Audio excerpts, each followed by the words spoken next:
Ова се женски тоалети во Скопско средно училиште. Во нив треба да има бесплатни менструални производи. Но мерката е изгласана од градските советници и во 2022 и во 2023 никогаш не беше спроведена.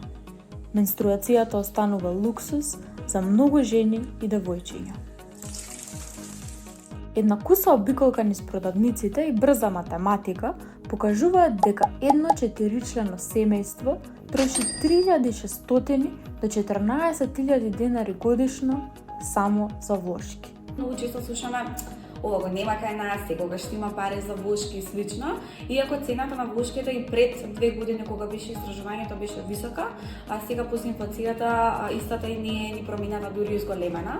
Иако во 2023 ДДВ-то за менструални производи се намали на 5%, овие влошки во 2020 година и сега чинат исто. Но државата замижува пред овој проблем. Се уште сме случале приказни на виткање на менструалните вошки во весник, ставање во црна кеса со цел да се скрие дека ги купуваме, иако тоа е нешто нормално и секојдневно од животот на една жена.